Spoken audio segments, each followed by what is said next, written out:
என்னம்மா விஷயம்? எதா இருந்தாலும் வீட்லயே வச்சு பேசிருக்கலாமே. எதுக்காக இவ்வளவு தூரம் வந்த? இல்லப்பா, இது வீட்ல வச்சு பேசுற விஷயம் இல்ல. உங்ககிட்ட தனியா தான் பேசணும், அதான் வந்தேன். வீட்ல வச்சு பேச முடியாத அளவுக்கு அப்படி என்னம்மா முக்கியமான விஷயம்? அது பிரியா பத்தின விஷயம் தான்ப்பா. பிரியாவை பத்தின விஷயமா? ஏன், அவளுக்கு என்ன, நல்லா தானே படிச்சுக்கிட்டு இருக்கா? ஏதாவது சப்ஜெக்ட்ல ஃபெயில் ஆயிட்டாளா? அதெல்லாம் ஒண்ணும் இல்லப்பா. அப்புறம் வேற என்ன விஷயம்?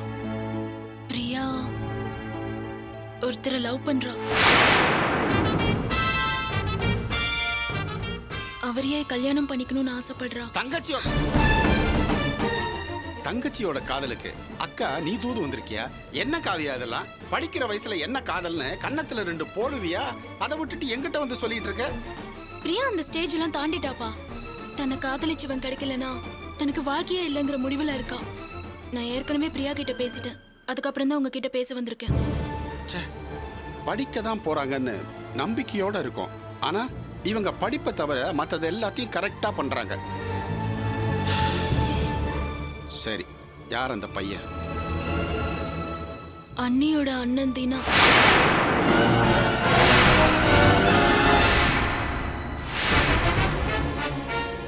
என்னம்மா சொல்ற? அந்த பொறுக்கியா போய் பிரியா லவ் பண்றா? செல்வம் மாப்பிள்ள சொன்னார்னு விசாரிச்சப்போ எனக்கும் தினாவுக்கும் எந்த சம்பந்தமும் இல்லைன்னு கற்பூர தனிச்சு சத்தியம் பண்ணாலே, அப்போ அது பொய்யா? கோவப்படாதீங்கப்பா, நானும் உங்களை மாதிரி தான். பிரியா என்கிட்ட இந்த விஷயத்த சொன்னதும் ரொம்ப ஷாக் ஆகி டென்ஷன் ஆயிட்டேன். அவ அம்மாக்கு பயந்து தான் பொய் சத்தியம்லாம் பண்ணிருக்கா. அவ பண்ணது தப்புதான். எனக்காக அவளை மன்னிச்சிடுங்கப்பா. சரிம்மா, அவ பொய் சத்தியம் பண்ணது கூட மன்னிச்சு ஏத்துக்கலாம். ஆனா அவளுடைய காதலை எப்படிமா ஏத்துக்க முடியும்? அந்த தினா யாரு, எப்படிப்பட்டவங்கிறதே உனக்கே நல்லா தெரியும். ஜெயிலுக்கு போயிட்டு வந்த ஒரு கிரிமினல் மாவன். அவனை போய் இவோ, அவளுக்கு என்ன பைத்தியமா பிடிச்சிருக்கு? நீங்க சொல்றதெல்லாம் வாஸ்தவம் தான்ப்பா. ஆனா தீனா இப்ப பழையபடி இல்லையா, நல்லபடியா தெரிஞ்சு நல்லவரா மாறிட்டாராம். அதை எப்படி இவ்வளவு உறுதியா சொல்ற? பிரியா தான்ப்பா சொன்னா. அவ எல்லாத்தையுமே கூட இருந்து பாத்துருக்கலாம். தீனா ஜெயில இருந்து ரிலீஸ் ஆகி வந்ததுக்கு அப்புறம் நான் திருந்திட்டேன், ஆனா என் மேல அன்பு ஆதரவு காட்டுறதுக்கு யாருமே இல்லைன்னு ரொம்ப ஃபீல் பண்ணாராம். அவர் ஏதோ முதியோர் இல்லத்துக்குலாம் போய் யோகா மெடிடேஷன்லாம் சொல்லி கொடுப்பாராம். அது மட்டும் இல்லப்பா, அவரோட உடல் உறுப்புகள்லாம் தானம் பண்றதுக்காக பிரியாவை சாட்சி கையெழுத்து போட கூட்டிட்டு போயிருக்காராம். இதுக்கும் மேல ஒரு ஹேண்டிகேப்டு பொண்ணை கல்யாணம் பண்ணிக்கிறதுக்கு பொண்ணெல்லாம் கூட பார்க்க போயிருக்காராம். அந்த பொண்ணு இவர் ஜெயிலுக்கு போயிருந்த விஷயம் தெரிஞ்சு இவரை கல்யாணம் பண்ணிக்க மாட்டேன்னு சொல்லிட்டாலாம். பிரியா அதெல்லாம் கூடவே இருந்து பார்த்ததுனால தீனா முழுசா திருந்திட்டாருன்னு தெரிஞ்சதுக்கு அப்புறம் தான் அவரை லவ் பண்ணவே ஆரம்பிச்சிருக்காப்பா.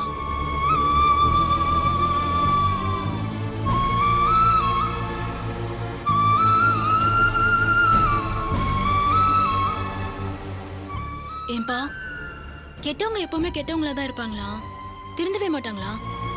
அப்படி திருந்தி வாழ வரவங்களுக்கு சப்போர்ட் பண்றதுல எந்த தப்புமே இல்லைன்னு தான் பிரியா தீனாவை லவ் பண்ண ஆரம்பிச்சிருக்கா.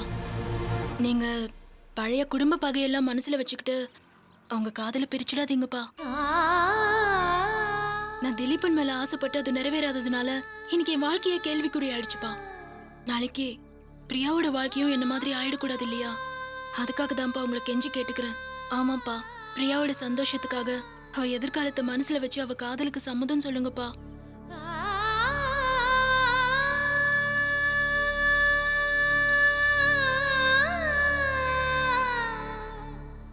சரிம்மா, எனக்கு என் பிள்ளைங்க சந்தோஷம்தான் முக்கியம். இதுக்கு நான் சம்மதிக்கிறேன். ரொம்ப தேங்க்ஸ்பா. நீங்க இவ்வளவு சீக்கிரம் சம்மதம்னு சொல்லுவீங்கன்னு நான் எதிர்பார்க்கவே இல்லை. ஆனா உங்க அம்மா இதுக்கு சம்மதிப்பாளான்னு எனக்கு தெரியல. அது வரைக்கும் இந்த விஷயத்த நீ யார்கிட்டயும் சொல்ல வேண்டாம். நேரங்காலம் வரும்போது நானே சொல்லிக்கிறேன். சரிங்கப்பா, நான் யார்கிட்டயும் சொல்ல மாட்டேன். சரிம்மா, நீ கிளம்பு, மற்றதெல்லாம் நான் பார்த்துக்கிறேன். சரி, கிளம்புறேன்.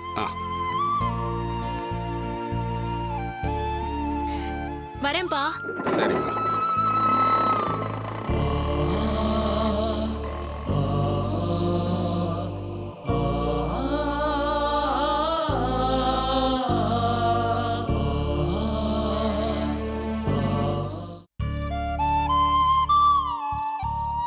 டாக்டர் கொடுத்த மெடிசன்ஸை விட நீ சொன்ன ஐ லவ் யூங்கிற வார்த்தைக்கு தாண்டி பவர் அதிகம். அந்த வார்த்தை தான் இன்னைக்கு ஆகாஷோட உயிரை காப்பாத்திருக்கு. ஆகாஷ் அவசரப்பட்டு இப்படி ஒரு முடிவு எடுப்பா நான் கொஞ்சம் கூட எதிர்பார்க்கல தெரியுமா? என்ன பண்றது, அதான் காதல். ஓகே சொன்னா எவ்வளவு பெரிய முட்டாளையும் புத்திசாலி ஆக்கிடும். அதுவே இல்லன்னு சொன்னா எவ்வளவு பெரிய புத்திசாலியையும் முட்டாளாக்கிடும். சாரி ராணி. எதுக்கு? ஆகாஷ் விஷம் குடிச்சிட்டாங்கிற ஆத்திரத்துல நாங்கெல்லாம் உன்னை கண்ணா பின்னான்னு திட்டிட்டோம். ஆகாஷ் மேல இருக்க அக்கறையினால தானே நீங்க எல்லாம் அப்படி பேசுனீங்க. It's okay. அப்ப நீங்க அப்படி திட்டலனாலும் நான் என்னோட லவ் சொல்லிருக்க மாட்டேன். எனிஹவ், ஆகாஷோட உயிரை காப்பாத்தினதுக்காக ஃப்ரெண்ட்ஸ் சார்பா என்னோட பாராட்டுக்கள். ஆகாஷ் விஷயத்துல ஒரு பக்கம் சந்தோஷமா இருந்தாலும் இன்னொரு பக்கம் நினைச்சா ரொம்ப பயமா இருக்குடி. லவ் பண்ற எல்லாருக்குமே ஆரம்பத்துல இப்படிதான் பயமா இருக்கும்டி. எல்லாம் போக போக சரியாயிடும். நீ ஒன்னும் கவலைப்படாத என்ன? ஐயோ, நான் அதை சொல்லடி. எங்க அண்ணன் என் மேல ரொம்ப நம்பிக்கை வச்சிருக்காரு. நான் நல்ல விதமா படிச்சு பெரிய நிலைமைக்கு வரணும்ன்றது அவரோட கனவு, லட்சியம் எல்லாமே. அது மட்டும் இல்ல, நான் இந்த மாதிரி காதல் விவகாரத்துல எல்லாம் மாட்ட மாட்டேன்னு அவர் ரொம்ப நம்பிக்கை வச்சிருக்காரு. எல்லாத்துக்கும் மேல நான் என் அண்ணனுக்கு தெரியாம, என் அண்ணன் கிட்ட சொல்லாம எந்த ஒரு முடிவுமே எடுத்ததில்ல. ஆனா இன்னைக்கு என் வாழ்க்கையை தீர்மானிக்க போற இவ்வளவு பெரிய முடிவை என் அண்ணனோட சம்மதம் இல்லாம எடுத்திருக்கேன். என்னடி பேசுற? அதுக்காக உன் அண்ணன் கிட்ட பெர்மிஷன் வாங்கியா லவ் பண்ண முடியும்? இல்ல லவ் பண்றேன்னு சொன்னாதான் எந்த அண்ணனாவது பெர்மிஷன் கொடுப்பாங்களா? மத்த அண்ணனுக்கு எப்படியோ அதை பத்தி எனக்கு தெரியாது. ஆனா என் அண்ணனை பத்தி எனக்கு ரொம்ப நல்லா தெரியும். எந்த சூழ்நிலையில இந்த முடிவு எடுத்தேன்னு அவருக்கு புரிய வச்சா கண்டிப்பா அவர் புரிஞ்சுக்குவாரு. இதனால என் படிப்புக்கு எந்த ஒரு பாதிப்பும் வராதுன்னு அவருக்கு உத்தரவாதம் கொடுத்துதான் நான் சம்மதம் வாங்க போறேன். அப்பதான் எனக்கு நிம்மதி. உன் அண்ணன் மேல நீ வச்சிருக்கிற நம்பிக்கையை நினைச்சா ஆச்சரியமாவும் இருக்கு, சந்தோஷமாவும் இருக்குடி. உன் நம்பிக்கை வீண் போகாது. All the best. தேங்க்யூ.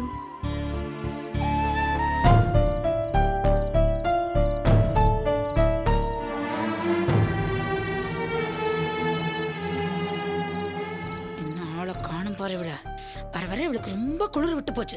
எல்லாம் இவன் கொடுக்குற செல்லம் தான் அவளுக்கு. இவ்வளோ நேரமாயும் ஒரு வயசு பொண்ணு வீட்டுக்கு வந்து சேரலன்னா என்ன அர்த்தம்? அன்னைக்கே சொன்னேன், லேட் ஆச்சுன்னா ஒரு போன் பண்ணியாவது சொல்லிடின்னு. பொழுது போய் இவ்வளோ நேரமாவது ஒரு போனை எங்கானோ ஆளை எங்கானோ எங்க போய் தொலைஞ்சானே தெரியலையே. அம்மா இவ்வளோ தூரம் சொல்லியிருக்காளே, சீக்கிரமா வீட்டுக்கு போய் சேருவோன்னு கொஞ்சமாவது அக்கறை இருக்கா பாரு.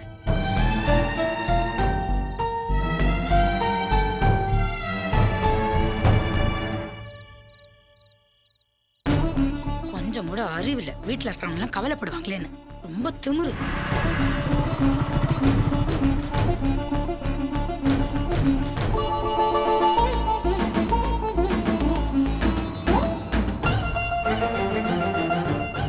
என்னம்மா எட்டி பார்த்துட்டு இருக்கீங்க? அப்பா இன்னும் வரலையா? அவரு எப்பயானு வந்துட்டு போட்டும்பா. நம்ம ராணி இன்னும் காலேஜ்ல இருந்து வந்து சேரலப்பா, அதான் கவலையா பார்த்துட்டு இருக்கேன். ராணி வரலையா?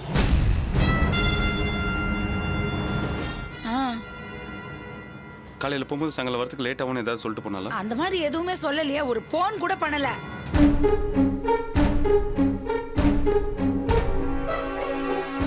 சரி, ஒருவேளை ஃப்ரெண்டுங்களோட எங்கேயாவது போயிருப்பா, வந்துருவா. நெல்லுப்பா, ராணியோட நடவடிக்கையே 2 நாளா ஒரு மாதிரியா தான் இருக்கு. நான் எல்லாத்தையும் கவனிச்சுட்டு தான் வரேன், அதான்ப்பா கவலையா இருக்கு. என்னம்மா சொல்றீங்க? ஆமாப்பா, அன்னைக்கு ஒரு நாள் காலேஜ்ல இருந்து லேட்டா வந்தா. ஏன்டி லேட்டுன்னு கேட்டதுக்கு ஏதோ ஃப்ரெண்ட்ஸுங்களோட போய் புட்டு சாப்பிட்டு வந்தேன்னு என்னமோ இங்கிலீஷ்ல சொன்னாப்பா. நான் அன்னைக்கே சொன்னேன், இந்த மாதிரி லேட் ஆனா எனக்கு ஒரு போன் பண்ணி சொல்லுடின்னு. நீ ஏன் சொல்லுப்பா, இப்ப இன்னைக்கு இந்த மாதிரி பண்ண என்ன பார்த்தா? அவ வந்தா கொஞ்சம் கண்டிச்சு வைப்பா நீ. ஏமா ராணியை நீங்க சந்தேகப்படுறீங்களா? எனக்கு நம்ம ராணி மேல நம்பிக்கை இருக்குப்பா. அவளோட வயசு, சேர்க்க இதெல்லாம் நம்ப முடியாதுல்ல. அத்தை சொல்றதும் சரிதான். நேத்து ராத்திரி எல்லாரும் தூங்கிட்டு இருந்தப்போ ராணி மட்டும் யாருக்கும் தெரியாம திருட்டுத்தனமா போன்ல பேசிட்டு இருந்தா. ஆகாஷ்க்கு எப்படி இருக்குன்னு வேற அழுதுட்டு இருந்தா. ஆமாங்க, அப்ப எனக்கு முழிப்பு வந்து எதிர்ச்சியா இதை நான் கவனிச்சேன். அந்த பாதி ராத்திரியில போன் பண்ணி எதுக்கு ஆகாஷை நினைச்சு அழணும்? எனக்கு என்னமோ இவங்க 2 பேருக்கும் இடையில ஏதோ இருக்கும்னு தான் தோணுது. அர்ச்சனா, என்ன பேசுற நீ? அதான் ராணி எல்லாருமே வெறும் ஃப்ரெண்டுங்க தான் அன்னைக்கே சொன்னால. அப்ப வந்த எண்ணத்துல கூட ஃபோன் பண்ணிருக்கலாம்ல. அப்படின்னா எதுக்காக எல்லாரும் தூங்குனதுக்கு அப்புறம் திருட்டுத்தனமா போன்ல பேசணும்? எல்லாரும் முழிச்சிருக்கும் போதே பேசலாம்ல. இது பாருங்க, நான் என்னமோ சராசரி எண்ணி நாத்தனார் மேல குறை சொல்ற மாதிரி ராணிய பத்தி தப்பா சொல்றேன்னு நினைக்காதீங்க. இந்த குடும்ப கௌரவத்துக்கு எந்த பங்கமும் வந்துடக்கூடாதுங்கிற அக்கறையில தான் நான் இப்படி சொல்றேன்.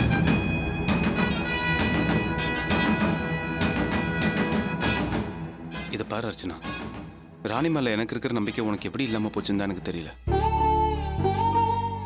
ஆனா ஒரு விஷயம் மட்டும் சொல்றேன், ஒரு நாளும் ராணி யாரையும் காதலிக்க மாட்டான்.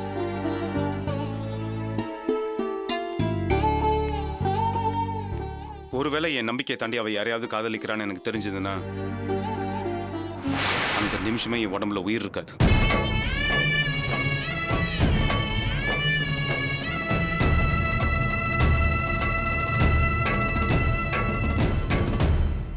எங்கடி போன? ஏண்டி இவ்வளவு லேட்டு? ஃப்ரெண்ட்ஸோட கொஞ்சம் வெளியே போயிருந்தேமா. அறந்து என்ன தெரியுமா? என்னடி இது புது பழக்கம்? இது நாள் வரைக்கும் இந்த மாதிரிலாம் நீ போனதே இல்ல. அன்னைக்கு ஒரு நாள் இப்படிதான் லேட்டா வந்த. ஏண்டி லேட்டுன்னு கேட்டதுக்கு ஏதோ ஃப்ரெண்ட்ஸுங்களோட போயிட்டு வந்தேங்கிற. இன்னைக்கும் லேட்டா வந்துட்டு இதே காரணத்தை சொல்ற. உன் மனசுல என்னடி நினைச்சிட்டு இருக்க நீ? ராணி இங்க வா. உனக்கும் அந்த ஆகாஷ்க்கும் ஏதோ இருக்கு. அதனால தான் நேற்று ராத்திரி நீ யாருக்கும் தெரியாம அவனுக்கு ஃபோன் பண்ணேன்னு உங்க அண்ணி சொல்ற. உண்மை என்னன்னு நீ சொல்லு.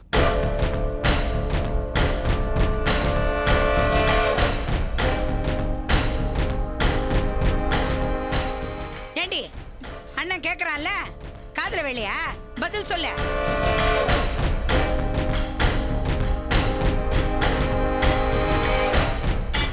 ஃபோன் பண்ணது உண்மைதான்.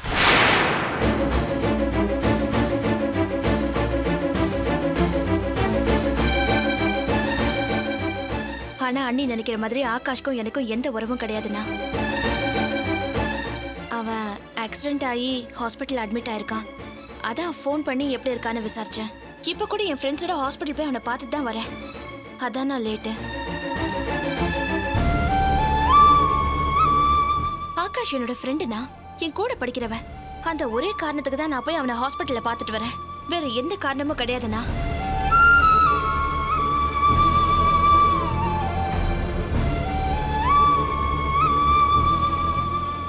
கேட்டல்ல, அதான் என் தங்கச்சி. என் தங்கச்சி மேல எனக்கு நம்பிக்கை இருக்கு. நீ உன் எண்ணத்தை மாத்திக்க.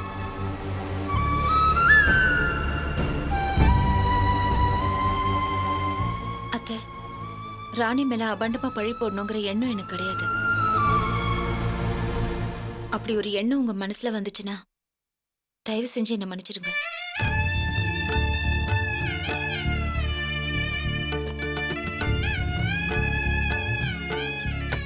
சரிடி, நீ கை கால் கழுவிட்டு சாப்பிடவா.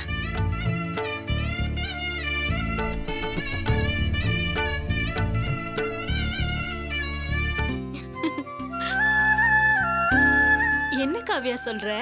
எங்க அண்ணனும் பிரியாவும் லவ் பண்ற விஷயத்தை கேட்டு மாமா டென்ஷன் ஆகலையா? நான் கூட அப்பா டென்ஷன் ஆவாரு, கோவப்பட்டு என்ன ஏதாவது திட்டிடுவாருன்னு ரொம்ப பயந்து தயங்கி தான் இவ விஷயத்தையே சொன்னேன். ஆனா அப்பா ரொம்ப டென்ஷனும் ஆகல, கோவமும் படல. நான் சொன்னதெல்லாம் பொறுமையா கேட்டுக்கிட்டாரு. அது மட்டும் இல்ல, இந்த விஷயத்தை நானே சந்தர்ப்பம் பார்த்து வீட்டுல சொல்றேன், அது வரைக்கும் நீ யார்ட்டையும் சொல்லாதுன்னு சொல்லிட்டாரு. அப்போ ஏறக்குறைய பிரியாவோட லவ்வுக்கு சம்மதம் சொல்லிட்டாருன்னு தானே அர்த்தம்? ஆமா நீ, எனக்கும் அப்படிதான் தோணுது. இல்லனா அப்பா அப்பவே என்கிட்ட வேண்டான்னு சொல்லிருப்பாருல்ல. இந்த விஷயத்தை எப்படி வீட்ல சொல்ல போறோன்னு நானும் அண்ணியும் பயந்துட்டே இருந்தோம். எப்படியோ நீ அப்பா கிட்ட சொல்லிட்ட. இனிமே அவர் பார்த்துப்பாரு. அப்பா நல்ல முடிவு எடுப்பாருன்னு எனக்கு நம்பிக்கை இருக்கு. ஆமாமா, மாமா அத்தை மாதிரி அவசரப்பட மாட்டாரு, பிடிவாதமும் பிடிக்க மாட்டாரு. எந்த விஷயமா இருந்தாலும் ஒரு தடவைக்கு பல தடவை நிதானமா யோசிச்சு நல்ல முடிவாதான் எடுப்பாரு. இந்த விஷயத்த நீ அப்பா கிட்ட சொன்னதுக்கு ரொம்ப தேங்க்ஸ் காவியா. என்னடி எனக்கு போய் தேங்க்ஸ் எல்லாம் சொல்லிட்டு இருக்க?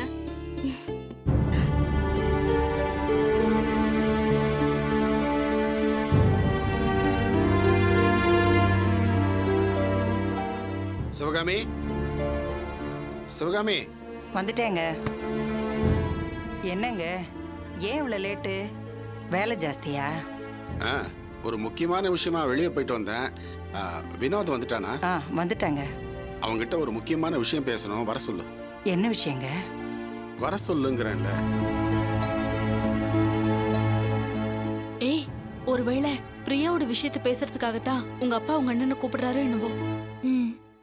வினோத்தே, வினோத். என்னம்மா? அப்பா உன்னை கூப்பிடுறாரு, வாப்பா. வரமா. சொல்லிட்டேங்க, வரானா. ஜெயந்தி, காவியா, பிரியா எல்லாரும் இருக்காங்கல்ல? இருக்காங்கங்க. சரி, எல்லாரையும் கூப்பிடு. எதுக்குங்க எல்லாரையும் வர சொல்றீங்க? எல்லாரும் வரட்டும் சொல்றேன். ஜெயந்தி, காவியா, பிரியா, அப்பா கூப்பிடுறாரு, வெளியே வாங்க. வரேம்மா. ஏய், ஓ மேட்ரு பேச தான் கூப்பிடுறாங்க. ரூட் கிளியர், வா. என்னம்மா? தெரியல, அப்பா வர சொன்னாரு, கூப்பிட்டேன். என்னப்பா எதுக்காக வர சொன்னீங்க? ஆ, எல்லாம் பிரியா விஷயமா தான்.